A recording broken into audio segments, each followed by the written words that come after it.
चणा मसाला। आता छोले असो किंवा चवळी, पांढरे चणे असो किंवा काळे चणे, सगळं काही कमाल बने।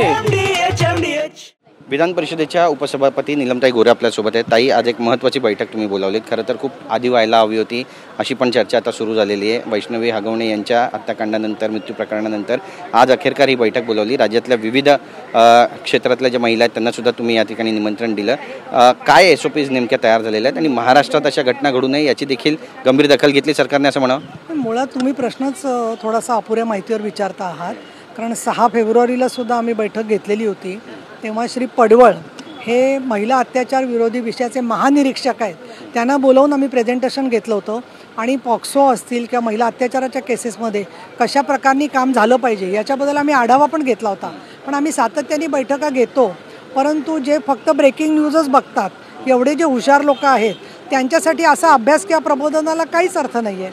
आणि म्हणून मला असं वाटतं की आजच्या बैठकीमध्ये SOPs म्हणजे कार्यप्रणालीच्या बरोबरच ऊसतोड कामगारांचे प्रश्न असतील, त्याचबरोबर कौटुंबिक हिंसाचाराच्या प्रश्नामध्ये प्रत्येक तालुक्यामध्ये समुपदेशन केंद्र असावं, ज्या ज्या शिफारसी जातात महिला आयोगाच्या त्या प्रत्यक्षात येण्याच्या दृष्टीने पावलं उचलली जावीत, अशा अतिशय सकारात्मक भूमिका झाल्या। आणि इथे मला आठवण येते की महाराष्ट्राच्या नेत्या विविध राजकीय पक्षाच्या ज्या होत्या, महिला रांगणेकर होत्या, सुधा चुरी होत्या, जयवंतीबेन होत्या, मृणाल गोरे होत्या, तारा रेड्डी होत्या, तर या आमच्या कमिटीने जो काही आयोग तयार केला होता तेव्हा जसं कुठलाही वादविवाद न होता अत्यंत प्रेमळ वातावरणामध्ये ते आम्ही कायद्याचं तयार करण्याचा ड्राफ्ट दिला आणि तो सरकारने मंजूर केला होता।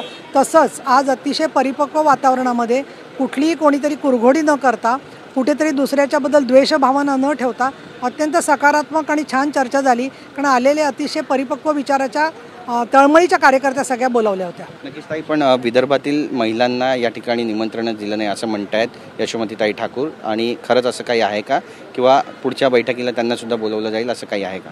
आम्ही काही ज्या बैठका घेणार आहोत त्याच्यामध्ये ज्यांना यायची इच्छा आहे त्याच्यामध्ये विदर्भामध्ये वेगळी बैठक घेणारच आहोत आम्ही, आणि त्याचबरोबर मराठवाड्यातल्या काहींना बोलावलं होतं, पण उत्तर महाराष्ट्रातले सुद्धा नंदुरबार या ठिकाणून आदिवासीत काम करणाऱ्या महिलांचे फोन आले होते। मी त्या सगळ्यांना सांगितलेलं की तुम्ही SOPs पाठवू शकता, माझ्याशी संपर्क करू शकता, आणि ज्यांना इच्छा असेल त्या सगळ्यांना बोलवून आम्ही जरूर बैठक घेऊ।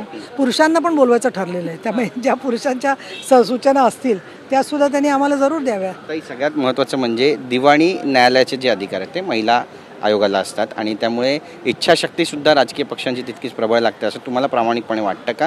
कारण ज्या पद्धतीनं हे सगळं घडतं आहे किंवा याचं राजकारण होतं आहे, एक चुकीचा संदेश लोकांमध्ये जातो आहे आणि महिला कुठेतरी समाजात असुरक्षित आहे अशी भावनासुद्धा प्रबळ होते। हे पहा, 2014पर्यंत दोषसिद्धीचं प्रमाण जे फक्त 10% होतं ते आता 22%, 25%पर्यंत आलेलं आहे, आणि महिलाविषयक गुन्ह्यांच्यामध्ये दोषसिद्धी व्हावी म्हणून सुद्धा स्वतः मुख्यमंत्री देवेंद्र फडणवीस, उपमुख्यमंत्री एकनाथ शिंदे, उपमुख्यमंत्री अजित पवार यांचा प्रयत्न चाललेला आहे।